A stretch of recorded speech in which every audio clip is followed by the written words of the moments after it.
DJ Amit Tiwari अपहर।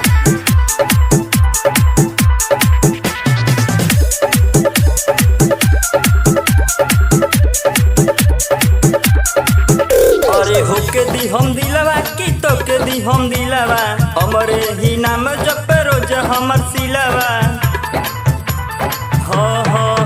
अरे होके दी हम दिलवा की तोके दी हम दिलवा, हमरे ही नाम जप रोज हमर सिलवा। सब सोच के दिमाग करत फाइन बा, सब सोच के दिमाग करत फाइन बा। जब चलिले रोड पर निकाली साइकिलिया तो लड़की के लागल लाइन बा। जब चलिले रोड पर निकाली साइकिलिया तो लड़की के लागल लाइन बा।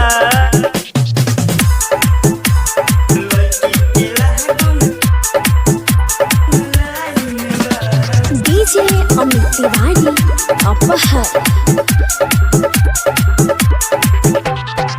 जब जानी हमनी चलवल बजरिया, कस के धरेले बजरिया ना, कस के धरेले बजरिया ना।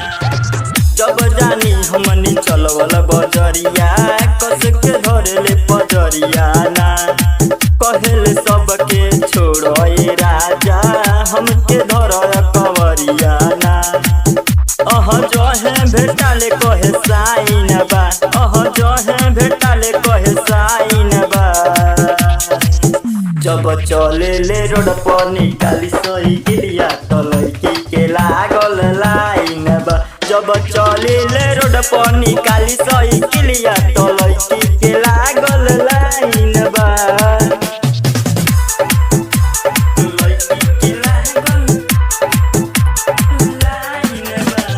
डीजे अमित तिवारी अपहर। कहले सुनो कृष्णा प्रेमी, हमके बना लो तू दिल के रानी हो।